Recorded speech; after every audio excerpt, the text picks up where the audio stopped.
বাংলাদেশ সরকার যাবতীয় এমন কোন সিদ্ধান্তকে, যেহেতু একটা টেন্টেটিভ প্রকাশ একটা তারিখের কথা বলা ছিল 23-24, যেটা জানা গেল আমাদের রাষ্ট্রপতি ভবনের প্রজ্ঞাপন থেকে, সেটা হচ্ছে 23-24-এর সম্ভাব্য একটা সফরসূচি তৈরি হচ্ছিল, এবং যেটার অনুযায়ী ভারত সরকার যাবতীয় প্রস্তুতি রেখেছিলেন। এবং আমি যতদূর শুনেছি যে সাধারণত প্রতি শনিবার রাষ্ট্রপতি ভবনের যে রক্ষী বাহিনী থাকে, অশ্বারোহী রক্ষী বাহিনী, তাকে চেঞ্জ অফ গার্ড বলা হয়। সেই চেঞ্জ অফ গার্ড অনুষ্ঠানটা শনিবারে হবে না, তার কারণ হচ্ছে যেহেতু প্রধানমন্ত্রী বাংলাদেশের তারেক রহমান আসছেন, ফলে সেই কারণে সেই অনুষ্ঠানটাকে বাতিল করা হচ্ছিল। মানে এই ধরনের একটা প্রস্তুতি। দ্বিতীয় প্রস্তুতি আমি যেটা জানি, যেটা ব্যতিক্রমীর কথা বলা হয়েছিল, ব্যতিক্রমী তাকে সম্বর্ধনা দেওয়া হবে, সেটা হচ্ছে রাষ্ট্রপতি ভবনে সাধারণত রাষ্ট্রপতি প্রধানমন্ত্রীর জন্য ব্যাংকোয়েট দেন না। ব্যাংকোয়েট দেন প্রধানমন্ত্রীর জন্য প্রধানমন্ত্রী, আর রাষ্ট্রপতি এলে রাষ্ট্র। কিন্তু একটা বিরল সিদ্ধান্ত হিসেবে ভারত সরকার সিদ্ধান্ত নিয়েছিল রাষ্ট্রপতি তাকে ব্যাংকোয়েট দেবেন, নৈশভোজ দেবেন রাষ্ট্রপতি ভবনে। পরের দিন আনুষ্ঠানিক 24 তারিখে হায়দ্রাবাদ হাউসে মিটিং হবে, সেখানে প্রধানমন্ত্রী তাকে মধ্যভোজে আপ্যায়ন করবে, এবং আলাপ আলোচনার শেষে তিনি ফিরে যাবেন। মানে এত সংক্ষিপ্ত সফরে ছিল, কিন্তু ঠাসা কর্মসূচি ছিল। যে কারণে রাষ্ট্রপতি ভবনকে এই সিদ্ধান্তটা মানে প্রত্যাহার করতে হলো। তাদের যে প্রস্তুতি নেওয়া সব রকম ছিল, এমনকি নিরাপত্তা রক্ষীও তার ব্যবস্থা করা হয়ে গিয়েছিল, তাদের জন্য গাড়ির ব্যবস্থা ছিল, হোটেলের বুকিং এর ব্যবস্থা ছিল। কিন্তু যখন শেষ মুহূর্ত পর্যন্ত তারা কিন্তু এখনো আনুষ্ঠানিকভাবে জানাননি যে তারা আমন্ত্রণ প্রত্যাখ্যান করেছে। এখন যদি 23-24-এ তাকে আসতে হয়, তাহলে ভারত সরকারকে জানাতে হয় যে হ্যাঁ আমি আসছি অথবা আসছি না। এটা একটা বিরল কূটনৈতিক শিষ্টাচারের নমুনা দেখালো বাংলাদেশ, যে একটা আনুষ্ঠানিক আমন্ত্রণ জানানোর পরে তারা প্রয়োজন বোধ করলেন না একটা শিষ্টাচার দেখানো। এবং দ্বিতীয়ত দ্বিতীয়ত হচ্ছে যে, ধরুন, মানে তারা যে শর্ত আরোপ করলেন প্রকাশ্য সাংবাদিক বৈঠকে, যে শর্তগুলো সোজা কথা হচ্ছে ভারতের পক্ষে মানা সম্ভব, এবং যেটা যদি তারা সমস্ত কিছু জানেন, যে এটা প্রত্যার্পণ করতে গেলে কি নিয়ম কানুন যদি তারা জেনে থাকেন, এবং 17 বছর ক্ষমতায় থাকার না থাকার ফলে তারা যদি নিয়ম কানুন কিছু না জানেন, সেটা অন্য বিষয়, কিন্তু বাকিরা তো নিয়ম কানুন জানেন। সেটা যে প্রত্যর্পণ, এটা হচ্ছে অজুহাত, এটা অজুহাত। এবং আমার মতে এটা জামায়াত, চরমপন্থী, উগ্রপন্থী, যে আল কায়দা এখন বাংলাদেশে দেখা যাচ্ছে, এটা তাদের চাপে এটা এই সিদ্ধান্ত।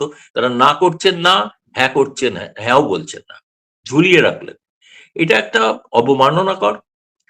আমি যতদূর জানি ভারতে প্রবল এই নিয়ে সমালোচনা হচ্ছে, এবং এও বলা হচ্ছে বাংলাদেশকে এতটা শিষ্টাচার দেখানোর প্রয়োজনীয়তা ছিল কিনা। এবং দ্বিতীয়ত, এই সিদ্ধান্ত ভারত সরকার এটা সিদ্ধান্ত নিয়েছেন, এরপরে তারেক রহমান সরকারকে আর আগ বাড়িয়ে আমাদের হাই কমিশনারও কিছু বলতে যাবেন না, কেউই বলবেন না। তাকে আমন্ত্রণ জানানো রয়েছে, আমন্ত্রণটা পেন্ডিং আছে, তিনি নাকচ করেননি, ফলে তিনি এবার সিদ্ধান্ত নিয়ে জানাবেন কবে আসবেন। এবং তারপরে যে অন্যান্য বিষয়ের সঙ্গে যা যা জড়িত আছে, সেগুলো আনুষঙ্গিক ভাবে সেগুলো সেগুলো একইভাবে অনুসরিত হবে। সম্পর্কটা আমার মতে বাংলাদেশ সরকার ভারত সরকারের সৌজন্যতাকে দুর্বলতা ভেবে তারা কিন্তু অপমান করছেন। আমি ভারতবাসী হিসেবে মনে করি যেটা অপমান, এবং এই অপমানের আমরা কোনো যোগ্য জবাব দেওয়ার কথা আমি বলছি না। কিন্তু আমরা এবার আর কোনো উদ্যোগ যেন ভারত সরকার না নেন, সেটা আমরা ভারত সরকারের উপরে চাপ তৈরি করেছি। যথেষ্ট করেছেন, আর করবেন না। কতটা অনুনয় বিনয় করবেন যে একটা প্রধানমন্ত্রী সফরের জন্য, যারা কোনো শিষ্টাচার বলতে কিছু জানেন না। খুবই রূঢ় ভাষায় আমি বলছি, আমি জানি, কিন্তু আমি জানি তারেক রহমান অসহায়। আমি জানি তিনি আসতে চান, তাকে আসতে দেওয়া হচ্ছে না। তিনি গৃহবন্দী হয়ে আছেন, আমি অভিযোগ করছি। তিনি যেখানেই ঘুরে বেড়ান, কার্যত তিনি তার সিদ্ধান্ত নেওয়ার ক্ষেত্রে গৃহবন্দী। তিনি সিদ্ধান্ত নেওয়ার অধিকার আজ পর্যন্ত একটা পর্যন্ত কোনো কমেন্ট করেননি। ভারত ছেড়ে দিন, দুনিয়ার এত কিছু ঘটনা ঘটছে, এত কিছু, তারা মরক্কো চুক্তিতে সামিল হচ্ছেন, সৌদি আরব, তার্কি এবং এদের সঙ্গে কোনো বিষয়ে তারেক রহমানের কোনো বক্তব্য শুনিনি। হয়তো তারেক রহমানকে বলা হয়েছে প্রধানমন্ত্রী যদি থাকতে চান এ ব্যাপারে কোনো মাথা গলাবেন না। আমাদের কাছে এই ইমপ্রেশনটা আসে, এটা সত্য নাও হতে পারে। কিন্তু আপনি যে বলছেন ভেতরে ভেতরে, দেখুন ভেতরে ভেতরে বলতে আমি শুনেছি আপনাদের নতুন পররাষ্ট্র প্রতিমন্ত্রী, আমি জানি না তার কেউ কেউ আবার নাগরিকত্ব নিয়ে প্রশ্ন তুলেছেন, তিনি ব্রিটিশ নাগরিক কিনা নাকি বাংলাদেশি নাগরিক, এ নিয়ে সমস্যা আছে। এখন সেটা যাই হোক পরের কথা, কিন্তু তিনি যদি, তাকে ডিপ্লোম্যাটিক পাসপোর্ট নিতে হবে, ডিপ্লোম্যাটিক পাসপোর্ট নিলেই তবে তিনি আসতে পারবেন। এবং সেক্ষেত্রে আহ, এটা যে ব্রিক্স সম্মেলনে তার নাকি আসার সম্ভাবনাও আছে, এরকমও শুনেছি। কিন্তু যেটা কথা সেটা হচ্ছে যে, এবং তিনি, আমি যেটা শুনেছি ওখানকার কিছু সাংবাদিকদের কাছে এরকম একটা বিরাট বিপুল জয়ের মতো একটা হাসি হেসে বলতে চাইছেন, আসলে ভারত সরকার তার পুরনো সিদ্ধান্ত থেকে পিছু হটছে। মানে কোন সিদ্ধান্ত থেকে ভারত পিছু হটছে সেটা আমরা এখনো জানি না। কারণ আমরা যেটা জানি সেটা হচ্ছে পররাষ্ট্র মন্ত্রণালয় থেকে আমাদের আনঅফিসিয়ালি বলা হয়েছে যে, যে ধরনের শর্ত আরোপ করেছেন বাংলাদেশ, সেই শর্ত থেকে যদি তারা সরে না যান, তাহলে আমাদের পক্ষে তাদের শর্ত, তারপরে তারা আসবেন কি আসবেন না তাদের সিদ্ধান্ত, কিন্তু আমরা সেই শর্ত মানতে পারছি না। কি শর্ত? হাসিনার মুখ বন্ধ করতে রাখা হবে, করবেন না, বলবেন না ভারত সরকার। ভারত বাংলাদেশের মতো একটা ওরকম মানে মিডিয়ার কণ্ঠরোধ করার দেশ নয়। ফলে এখানে কোনো সাংবাদিক যদি ইন্টারভিউ নিতে চান বা নেন, তারা নিতে পারবেন এবং নেবেন। ফলে সে নিয়ে এখনো প্রতিবন্ধকতার কথা আমরা জানি না। কিন্তু ভারত সরকার সৌজন্যতাবশত, যেহেতু তারেক রহমান আসার একটা সম্ভাবনা উজ্জ্বল হয়েছিল, সেই কারণে ভারতের কিছু প্রধান সারির মানে মিডিয়াকে, হাউসকে বলা হয়েছিল, যদি এই সময় আপনাদের শেখ হাসিনা কোনো ইন্টারভিউ দিয়েও থাকেন, তাহলে অন্তত তারেক রহমান সরকার, তারেক রহমান প্রধানমন্ত্রী সফর পর্যন্ত অপেক্ষা করুন।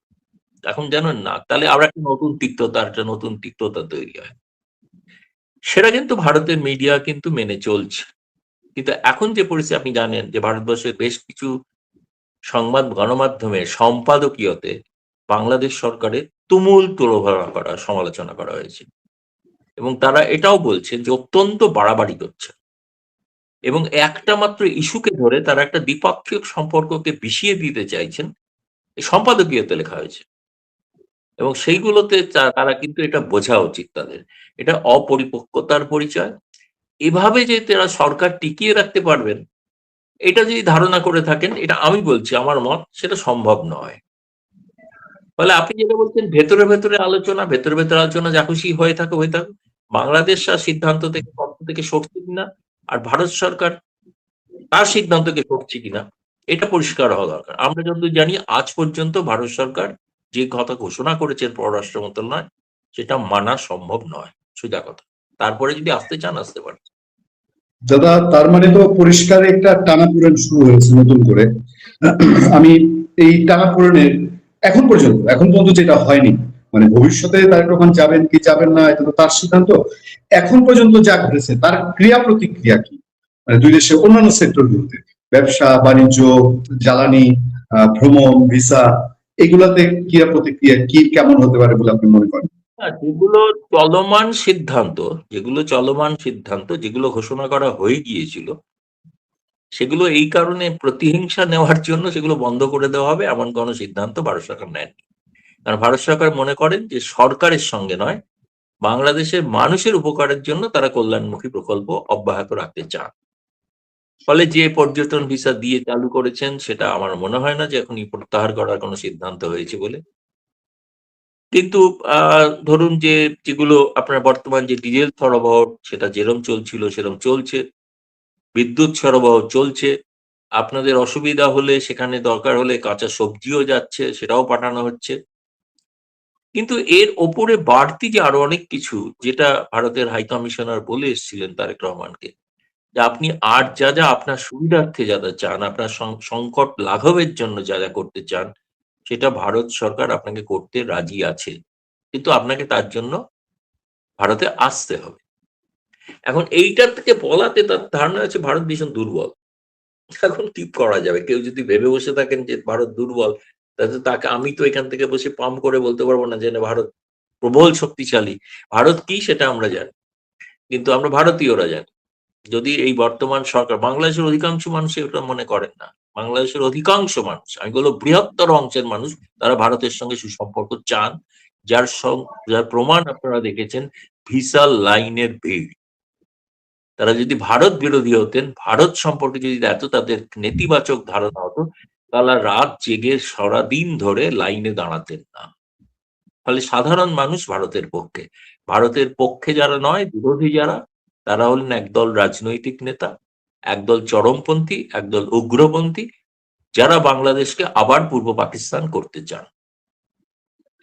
দাদা, যে বাড়তি ডিজেলটা চাওয়া হয়েছিল, এই বিষয়টা হ্যাং হয়ে আছে, এটার ব্যাপারে কিন্তু কোনো সিদ্ধান্ত জানা যাচ্ছে না। না, এটা সিদ্ধান্ত নেই, তার কারণ হচ্ছে সিদ্ধান্ত একটা তো বলা হয়েছে, প্রকাশ্যে বলেছেন আমাদের মুখপাত্র।